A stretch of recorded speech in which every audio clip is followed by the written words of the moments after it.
گھڑی بند ہے.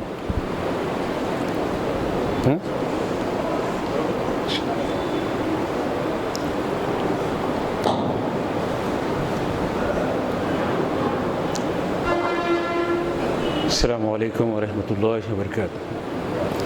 نحمدہ ونستعینہ ونصلی علی رسولہ الکریم. اعوذ باللہ من الشیطان الرجیم. بسم اللہ الرحمن الرحیم. لا تقنطوا من رحمت اللہ. صدق اللہ العظیم وصدق نحن ذلک من الشاہدین والشاکرین والحمد للہ رب العالمین. قرآن مجید کی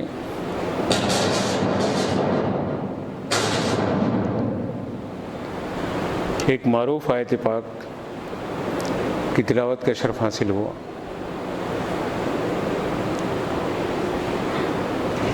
جس میں اللہ تبارک و تعالی اپنے بندوں سے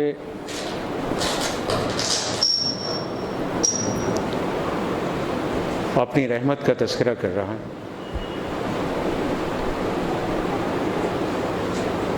کہ اللہ کی رحمت سے مایوس نہ ہو.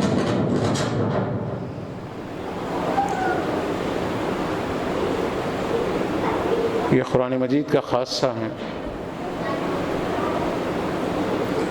وہ صرف جسمانی امراض کے لیے ہی شفا نہیں ہے، بلکہ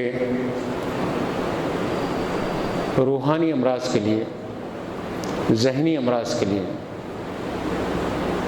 شفا کلی. جسمانی امراض تو آپ جانتے ہیں کہ کیا کیا ہوتے ہیں.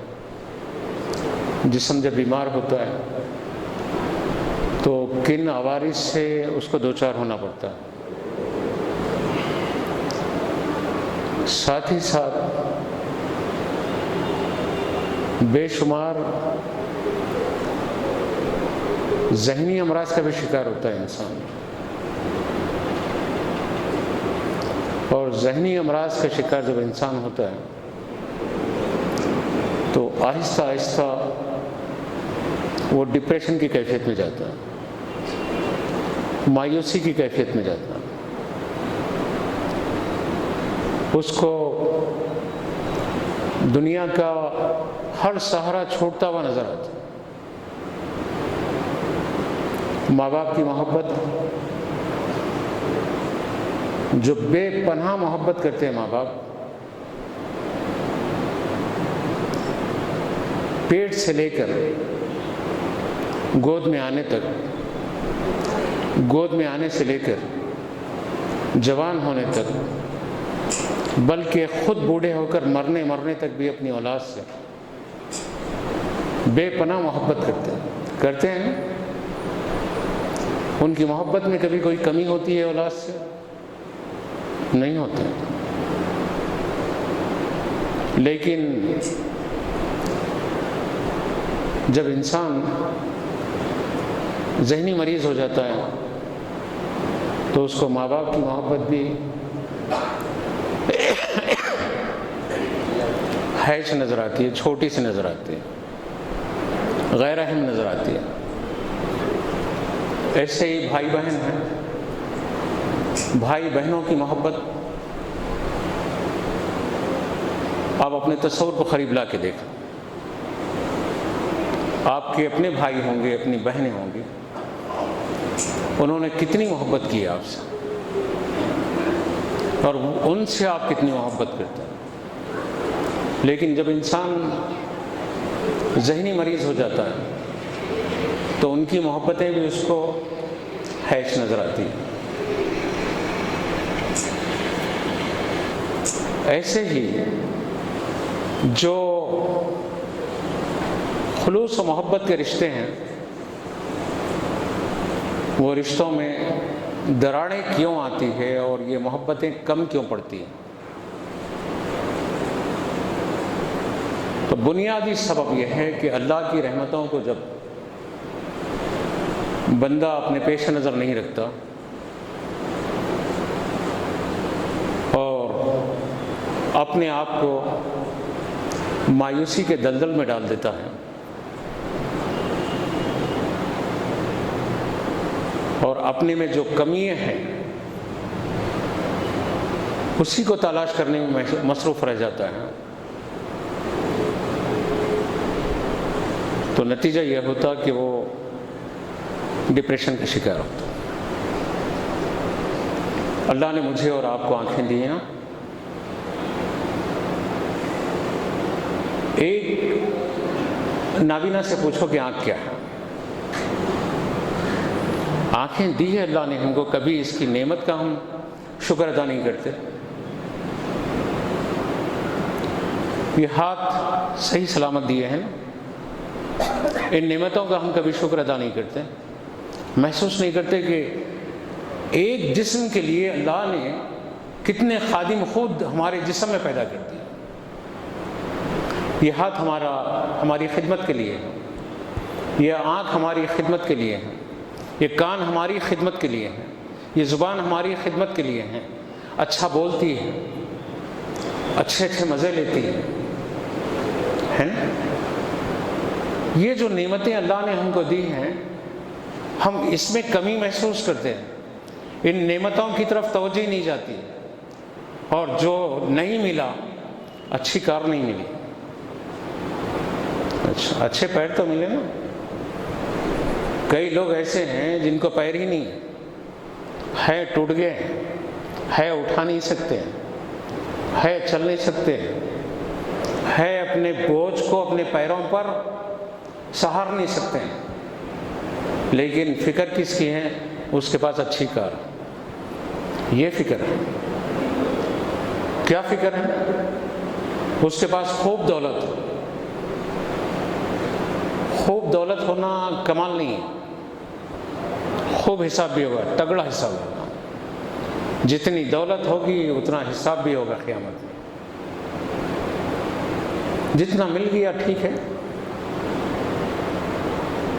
حلال مل گیا، طیب و طاہر مل گیا، پاک مل گیا، پاکیزہ مل گیا، کسی کا محتاج نہیں رکھا، مخروض نہیں رکھا، تو اس دولت سے یہ بہتر ہے کہ جو ہم کسی پر بوجھ نہیں ہیں۔ لیکن ہم یہ نہیں سوچتے، ہم کیا سوچتے ہیں کہ دولت کے انبار ہوتے تو بہتر ہوتے، ہم بھی ویسے ہی ہوتے تو بہتر ہوتے۔ اگر ہم بھی ویسے ہی ہوتے تو بہتر ہوتا،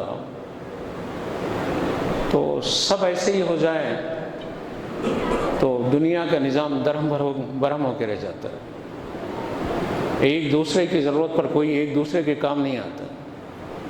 تو یہ نظام قدرت بھی اللہ کا انصاف ہے، لیکن ہم مایوسی کا شکار ہوتے ہیں، اور مایوسی کے شکار کے جو مریض ہیں، میں اپنے ایک مضمون میں ابھی حالیہ مضمون میں لکھا بھی تھا، اور جس کو سوشل میڈیا پہ بھی ڈالا میں نے، کہ مایوسی کے مریضوں میں جو علامتیں پیدا ہوتی ہے وہ کیا کیا ہے۔ پہلی علامت تو یہ پیدا ہوتی ہے، وہ اللہ کی نعمتوں کا ناشکرہ ہو جاتا ہے، اور اس کے بعد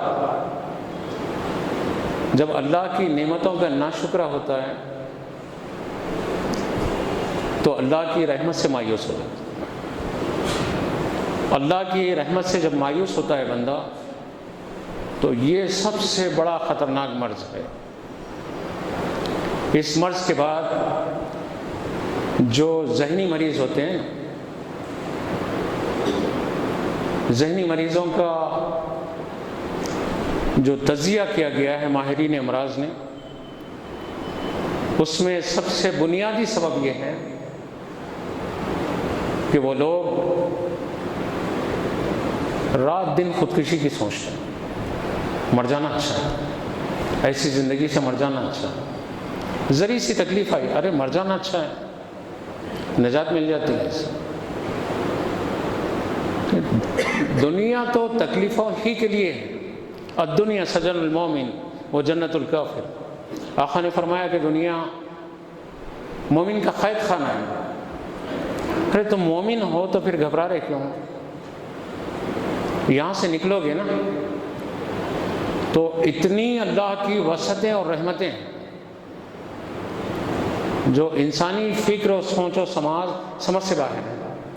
آقا کریم صلی اللہ علیہ وسلم کے ارشادات کی روشنی میں حضرت صدر الشریعہ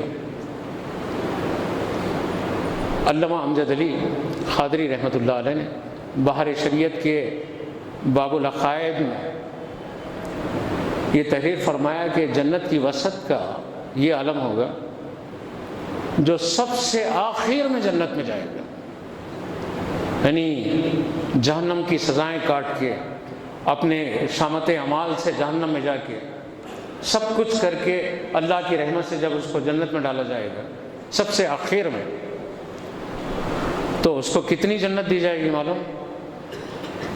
70,000 برس اگر وہ ایک تیز رفتار سواری پر سوار ہو کے اس کو ملنے والی جنت کا اگر وہ مشاہدہ کرنے کے لیے نکلے تو تب بھی جو ہے اس کا مشاہدہ مکمل نہیں ہو سکے۔ ہے دنیا کی اتنی وسعت ہے، اب سواری تو اب سواریوں کا اندازہ لگاؤ، لفظ سواری ہے تو تیز رفتار سواریوں میں یہ طیارے اور سیارے جو اڑ رہے ہیں، اور اللہ کی جنت میں کیسی سواریاں ہوں؟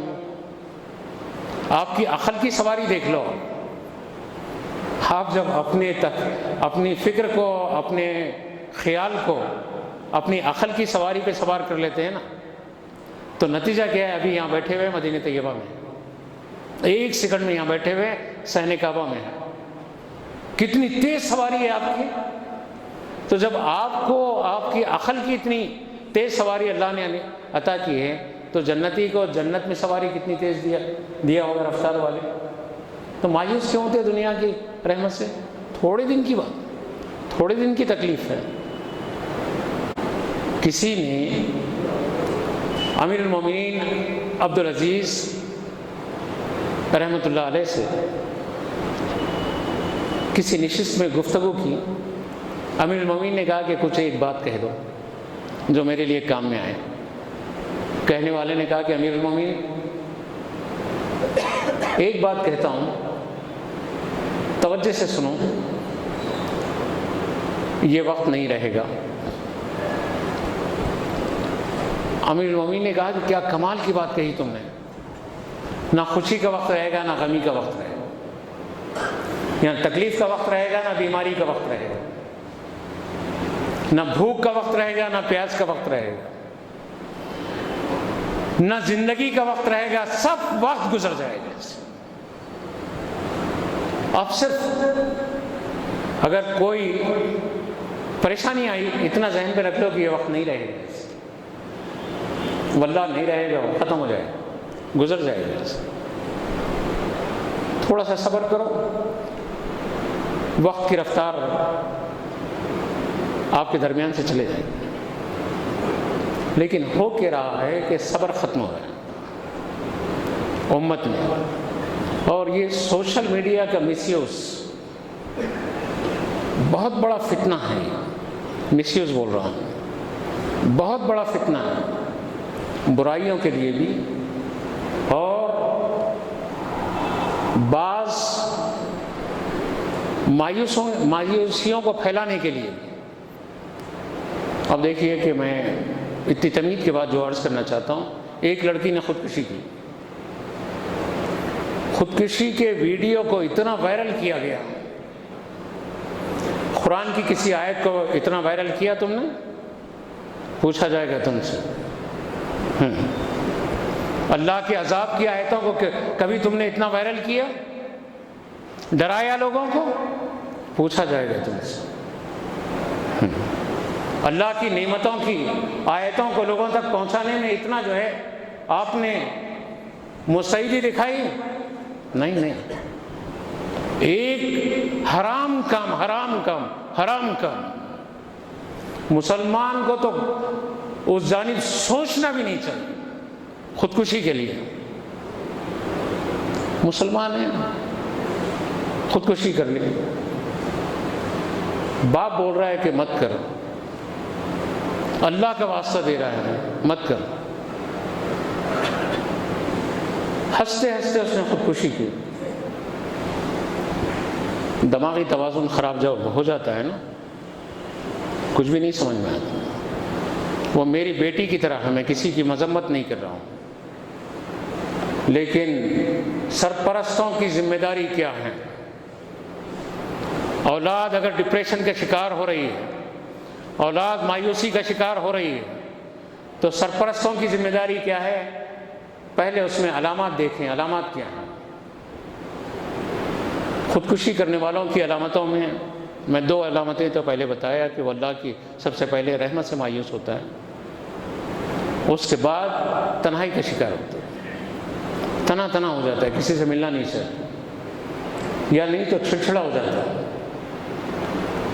یا نہیں تو کرتا کیا ہے، لایانی گفتگو شروع کرتا ہے، طویل گفتگو، لمبی بات چیت، یہ وہ ادھر ادھر کی بکواسیں شروع کرتا ہے، یا نہیں تو گالی گلوچ شروع کرتا ہے،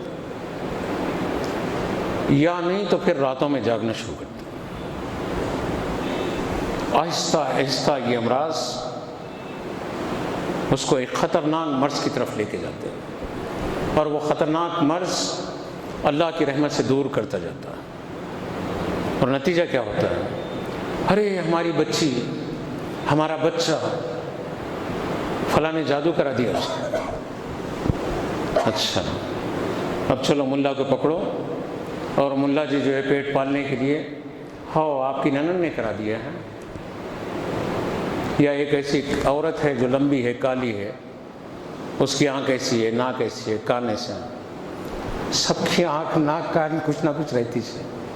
اب جا کے یہ ذہنی مریض، اور ان نے وسوسے کا شکار کر کے اس کے ذہن میں ایک فکر ڈالا، اب ان نے خاندان میں دیکھا کہ کون ہے، فلاں فلاں ہے، حاضرات لگا رہا ہوں، ہاں دیکھ لیا میں، فلاں عورت نے کرایا ہے، فلاں شخص نے کرایا ہے، حاضرات لگا رہا ہوں۔ ارے اندھے جھوٹے مکار پیسے کا کمانے کے لیے شیطانی وسوسے لوگوں کے ذہن میں ڈال کے، خاندانوں میں عورتوں کو لڑا کے، اس طریقے کا مزاج بنا کے، یہ ایک بیٹی مریض ہے، اماں کو مریض بنایا، باپ کو مریض بنایا، اب خاندان میں جھگڑے شروع۔ تو پہلے اگر کسی کے پاس کوئی خدا نخواستہ ڈپریشن کا مریض ہے تو ملاؤں کے پاس ہرگز نہ لے جائیں، ہرگز نہ لے جائیں۔ 99% ملا چور، چاہے وہ کسی روپ میں بیٹھا ہو، چاہے وہ گدی نشین بن کے بیٹھا ہو، چاہے وہ گدھا نشین بن کے بیٹھا ہو، چور ہے، چور ہے، شیطان کا آلے کا، پیٹ پالنے والا ہے، عورتوں کی طرح اتنے اتنے بال چھوڑ لیا ہے، رسول اللہ کی سنت کا باغی ہے، اور اس کے پاس لے جا کے علاج کراتا۔ علاج تو اس کا کرنا ہے، اس کے بال کاٹنا ہے، پہلے اس کا سر جھکانا ہے اللہ کے سامنے، نماز نہیں پڑھتا ہو، حرام کھاتا ہے لوگوں کو جھوٹ بول کے، پہلے اس کے حرام نوالے اس کے پیٹ سے جو ہے اگلوانا ہے۔ تیری بیٹی کا علاج ان کرے گا، ارے تیرے کو بھی مریض کرے گا، تیری بیوی کو بھی کرے گا، تیرے گھر کو لوٹے گا وہ، اور نتیجہ کیا ہوگا؟ بیٹی خودکشی کا شکار ہوگی، تو چلتی پھرتی لاش بنے گا۔ ملاؤں کے چکر میں نہیں پڑو اس۔ وہ گئے جو اللہ کے ولی تھے، جن کی نگاہیں اتنی پاک باز تھی کہ بدنگاہی کا تصور ان کی آنکھوں میں دور دور تک نہیں تھا، کہ سیدی عبداللہ شاہ صاحب ہیں، محدث دکن، یا ہمارے شہر میں بحرالعلوم عبد القدیر حسرت ہیں، یا دیگر اولیاء اللہ گزرے ہیں۔ یہ اگر کسی کو دیکھ لیتے تو بس تھا، یہ چور تو دیکھا، تو نتیجہ کیا ہے؟ نتیجہ یہ ہے کہ بڑی عمر کے گدھے بھی کم لڑکیوں سے شادی کرنے کے لیے تیار ہو جا رہے ہیں۔ خبیث قسم کے ملا مجاور برائیوں کی دعوت دے رہے ہیں، بے حیائیوں کی دعوت دے رہے ہیں۔ یہ معاشرے کے لیے ایک ستم کی بات ہے۔ ایک بیٹی تو مر گئی ہوگی نا، کیریکٹر سے مار دیا جا رہا ہے، وسوسوں سے مارا جا رہا ہے، دولت کو لوٹ کے مارا جا رہا ہے۔ ان چوروں سے اپنی نسلوں کو بچاؤ، بچاؤ اپنی نسلوں کو۔ تو میں عرض کر رہا تھا کہ مایوسی اگر کسی میں، کوئی مریض میں پائی جا رہی ہے تو فوراً کسی سائیکیٹرسٹ کو بتاؤ، ماہر نفسیات کو بتاؤ۔ ایک نفسیات بہت بڑا چاپٹر ہے، اس پر بڑے بڑے ڈاکٹرز ہیں، خود آپ کے شہر میں ڈاکٹر جوشی ہیں، اتنا بڑا ماہر ڈاکٹر ہے، وہ کہیں نظام کالج کے قریب میں رہتا ہے، دنیا کے مختلف کونوں تک اس کی جو ہے رسائی ہے۔ ماہر ڈاکٹر کے پاس جائیں گے تو وہ کریں گا کیا؟ دوائیں دے گا، اطمینان کی نیند سے سلائے گا مریض کو، آہستہ آہستہ مریض ان دواؤں سے، ڈپریشن سے باہر آئے گا۔ تعویذوں سے باہر آنا بہت مشکل ہے، ناممکن ہے۔ ہاتھوں میں تاثیر نہیں ہے، زبان میں تاثیر نہیں ہے، پڑھ کے پھونکا تو الٹا بیماری ہوتی ہے، دیکھا تو الٹا جو ہے اس کے دل میں بیماری ہے۔ فی قلوبہم مرض فزادہم اللہ مرضا، ان کے دلوں میں جو ہے بیماری ہے اور اللہ نے اس بیماری کو مزید اضافہ کیا۔ یہ دلوں کے مریض ہے، خبیث۔ تو میں عرض کر رہا تھا کہ جہاں تک ہو سکے پہلے جسمانی علاج کرو، اور اس کے بعد روحانی علاج کا طریقہ کیا ہے؟ گھروں کو پاکیزہ رکھو، اذان کے وقت میں سارے کام کو چھوڑو، ٹی وی بج رہی ہے خالی بند کر رہے ہو، نہیں، بند کرو، سب بند کرو۔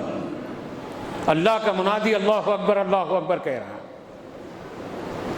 توجہ کے ساتھ اس اذان کو سنو، گھر میں خاموش کراؤ سب کو۔ اور اذان اللہ کی رحمت ہے، الا بذکر اللہ تطمئن القلوب، آگاہ ہو جاؤ، دلوں کی تسکین تو صرف اللہ کے ذکر میں، دلوں کا چین تو صرف اللہ کے ذکر میں۔ امام اہل سنت فاضل بریلوی نے یہ لکھا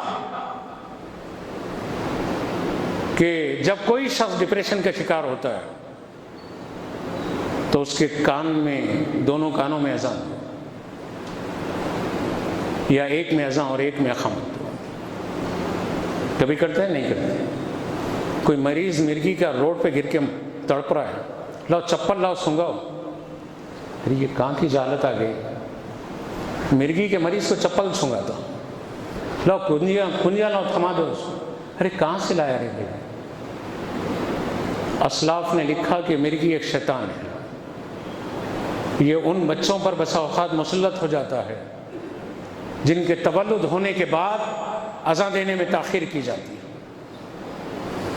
نہیں، اذان کے لیے جو ہے فلاں صاحب آنا ہے۔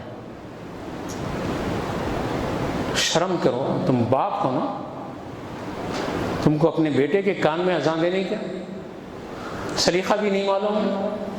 ٹھیک ہے، کسی بزرگ سے دلاتے ہو تو ایک دوسری بات ہے، بعد میں بلا کے دلا دو، ان کے گود میں دیتے ہیں تو بلا کے دے دو بچے کو۔ لیکن جیسے ہی بچہ تولد ہوا، پاکیزہ ہو کے آیا، آتے ہی ہاتھوں میں اس کے کان میں اذان دے دو۔ یہ روحانی اقدار کو ہم اپنی نسلوں میں باقی رکھیں تو یہ امراض نہیں پیدا ہوتے۔ اب رہی بات کہ خودکشی کے ویڈیو کو وائرل کر کے سمجھا جا رہا ہے کہ جہیز کی لعنت کو بند کرو، یہ جہیز کی میں ذمہ داری سے بول رہا ہوں، لعنت بولنا یہ بہت ہی غیر شرعی جملہ ہے۔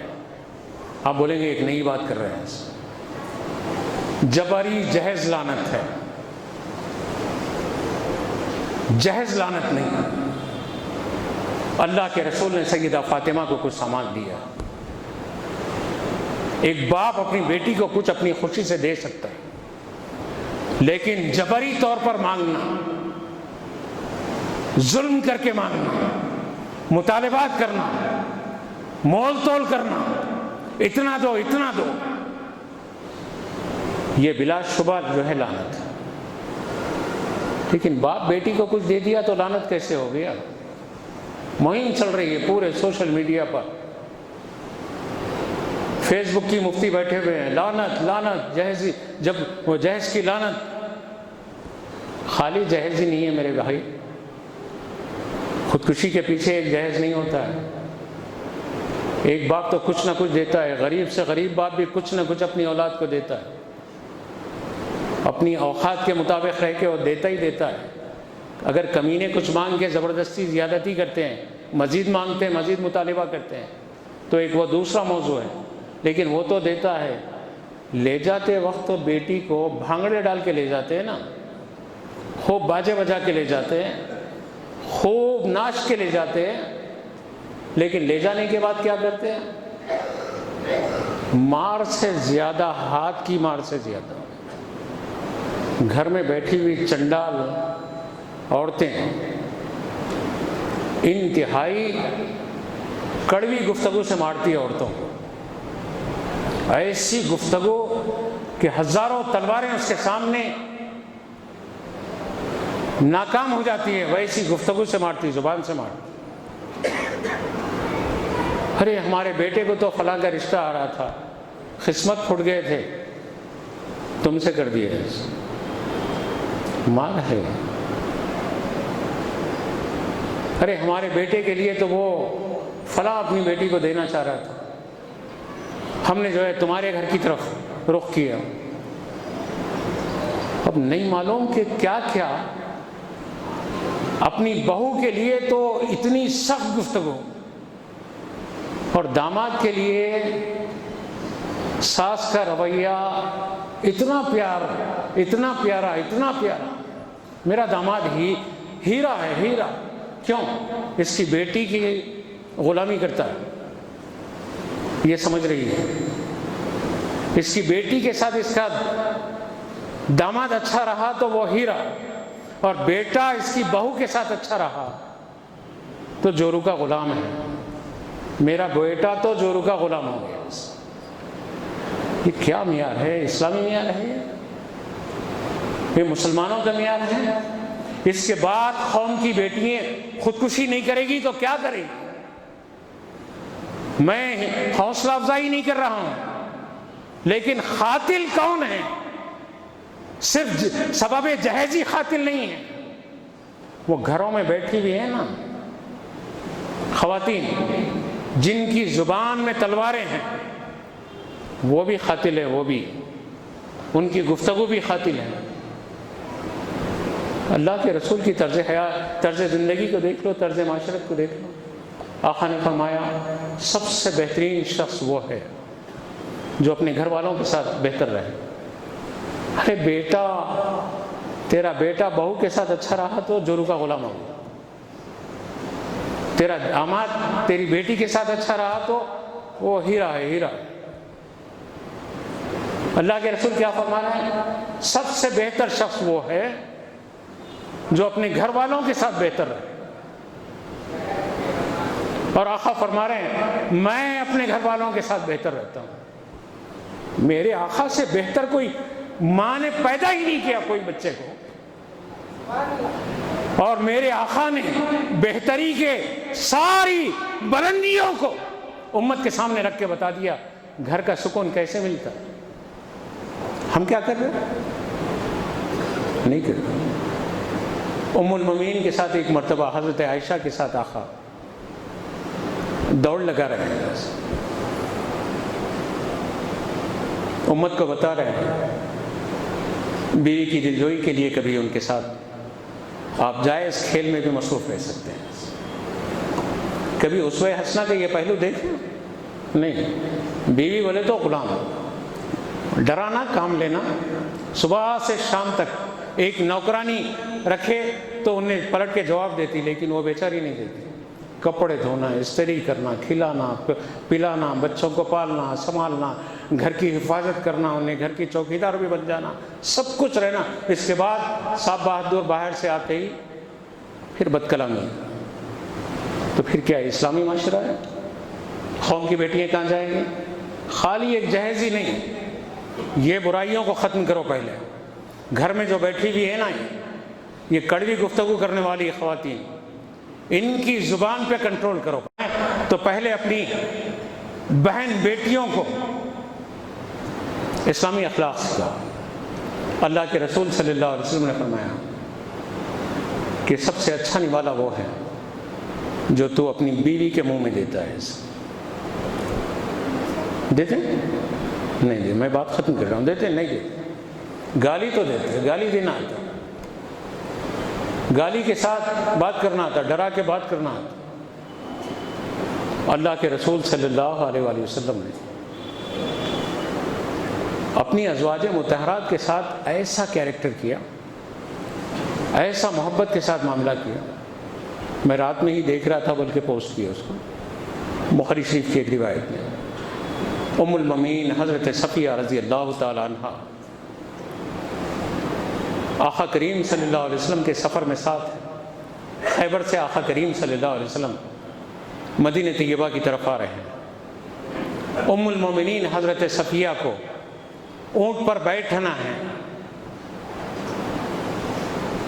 اور کائنات کا رسول جس کی عزتوں کو, جس کی عظمتوں کو فرشتے سلام کرتے ہیں, وہ رسول کا کردار یہ ہے کہ میری اور آپ کی اماں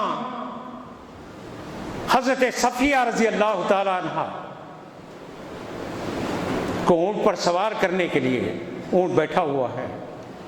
آقا رحمت اونٹ کے قریب تشریف لا رہے ہیں اور اکڑ بیٹھ جا رہے ہیں, اپنے دونوں گھٹنوں کو کھڑا کر کے بیٹھ رہے ہیں آقا. اور اما جان حضرت صفیہ رضی اللہ تعالی عنہ اپنے دونوں پیر آقا رحمت کے گھٹنوں پر رکھ کر اونٹ پر سوار ہو رہی ہیں. بیوی کے ساتھ کبھی ایسی کوئی خدمت کا معاملہ کرتے ہیں؟ نہیں کرتے. کرے تو ساس کو برداشت نہیں ہوتا. ارے اسلام جو ہے اس طریقے کا مزاج نہیں سکھایا کہ ساس بہو سے لڑتے رہے, بہو ساس سے لڑتے رہے, ننن بھاو سے لڑتے رہے, بھاو ننن سے لڑتے رہے. نہیں, ایسا نہیں. گھروں کے ماحول کو میں بات ختم کر رہا ہوں, پاکیزہ بنا کے رکھنے کی کوشش کرو. تو یہ دنیا پھر ملنے والی نہیں, برتنے کے لیے دی گئی ہے. یہ چیز مجھے برتنے کے لیے دی گئی ہے. اس وقت کے بعد میں لے کے پھرا تو بولتے پاگل ہو گیا بولتے. یہ چیز مجھے آپ برتنے کے لیے دی ہے, یہی لگا لے کے پھرا تو پاگل ہو گیا بولتے ہیں نا. اب یہ لگا لے کے میں راستہ میں پھرتے رہا تو پاگل ہو گیا. تو جو چیز برتنے کے لیے ہم کو ملی ہے, اس کا جو موقع ہے اس کا اچھا برت لو. دنیا برتنے کے لیے ملی ہے, خوش اخلاقی کے لیے ملی ہے, خوش رہنے کے لیے ملی ہے, دوسروں کو خوشیاں دینے کے لیے ملی ہے, خوشیوں کو تقسیم کرنے کے لیے ملی ہے, دوسروں سے خوشی لینے کے لیے ملی ہے. ایسا نہیں ہے بس ہمیشہ ہم ایک غصے کی سواری پہ سوار رہیں گے تو پھر کیا ہوگا؟ پاگل ہوگا. اب پاگلوں کے لیے تو کوئی علاج ہی نہیں ہے, خودکشی. اور خودکشی, آخری جملہ سن لیں, خودکشی مصیبتوں سے دنیا کی, مشکلات سے دنیا کی, پریشانیوں سے دنیا کی, آفتوں سے دنیا کی چھٹکارا نہیں ہے, بلکہ آخرت کی نا ختم ہونے والی سزاؤں کا آغاز. میرے اور آپ کے آقا نے فرمایا اگر کوئی چھلانگ لگا کے مرتا تو اس کو اس دنیا کے بعد اسی عذاب میں رکھا جائے گا. بار بار چھلانگ لگا کے مرتا جائے گا, پھر جو ہے اس کو اسی عذاب میں مبتلا کیا جائے گا. کوئی چاقو سے مار لے کے مرتا تو فرشتوں کو, یہاں تک کہ میں دیکھ رہا تھا آنے سے پہلے ایک حدیث پاک, فرشتوں کے ہاتھ میں آگ کی چھریاں ہوں گی, وہ اس کو دی جائیں گی, وہ مار لیتے رہے گا, پھر مرے گا, پھر جو ہے پھر مرے گا. کوئی زہر کھائے گا تو اسی زہر سے, اسی سزا سے دوچار ہوگا.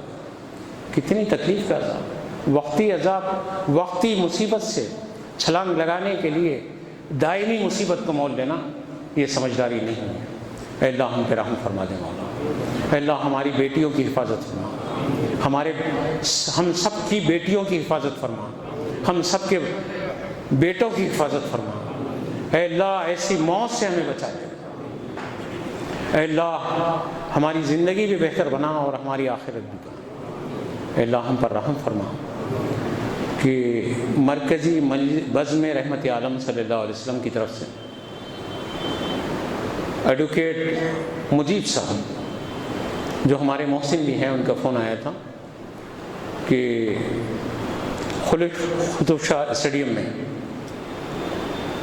تاریخی جلسے شب معراج منایا جا رہا ہے, اور اس جلسے میں مولانا عبید اللہ خان اعظمی سابق رکن پارلیمنٹ وہ تشریف لا رہے ہیں, اور ایک جلسہ رحمت عالم کمیٹی کی طرف سے وہ چنچل گڑا میدان میں ہے, اور اس میں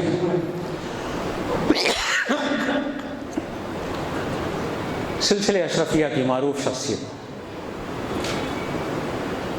علامہ حسینی